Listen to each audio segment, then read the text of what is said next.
How big of a place does religion hold in your life today? My religion and my faith is the most important thing in my life. It's above everything.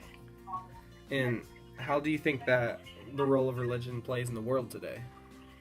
Well, I still think that people in the world would say that religion was very, very important to them, but I don't think it directs everything that the world does. In other words, I think the world probably kind of separates certain other things like work or like relationships from religion, and they kind of look at religion as being maybe important but separate from other parts of life.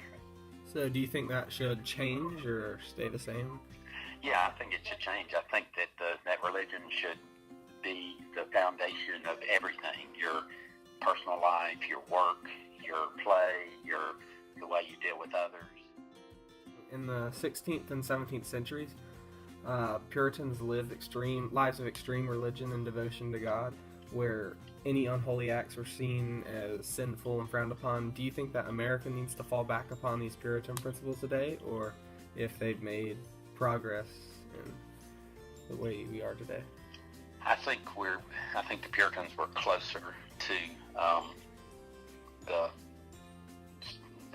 they were closer to what we should be than we are today.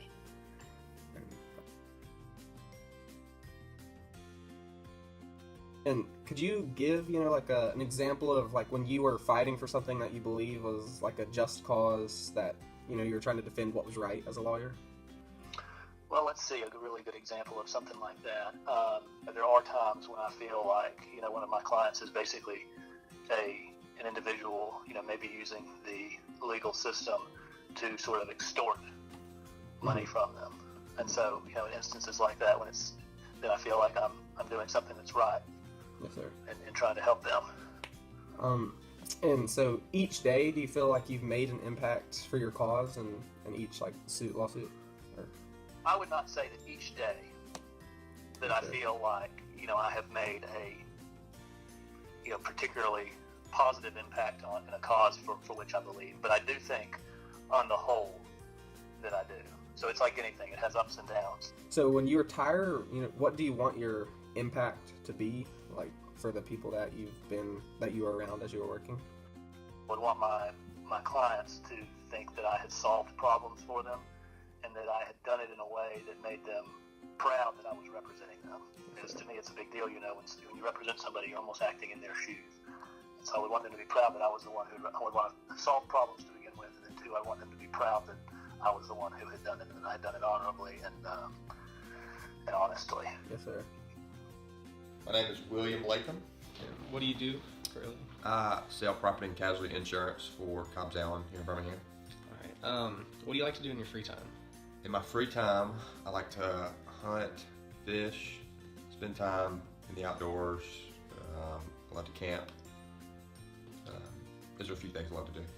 Let's see, if I had a week of free time, I would probably choose it to be in Wyoming or Montana, in Yellowstone National Park, camping for a week with a fly rod. Spending a week on a river somewhere, camping in the outdoors and fishing to eat. Mm-hmm. That'd probably sum it up pretty good. Has there ever been a specific instance in your life where you've rejected the normalities of society and kind of turned to nature to escape, like city life? I spent 14 weeks at Kanakuk, which is a sports camp, but they have a outdoor and nature time where kids come out to the wilderness for 3 days at a time.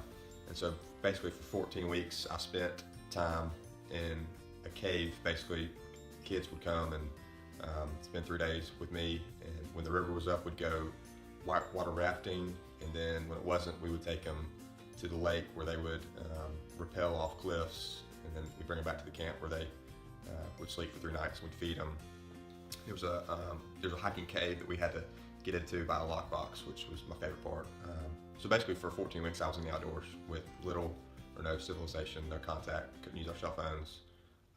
So that's my all-time favorite outdoor job. how do you avoid stories that you think could be like fake, or how do you know when to write about certain events?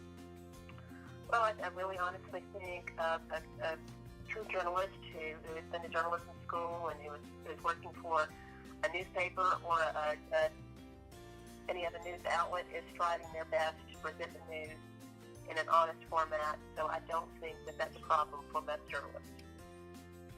So why is it so important to stick to facts when you are writing? Well, you would not ever want to be in a situation where you had to retract something, and that does happen. Sometimes you make mistakes, but that is rare, actually.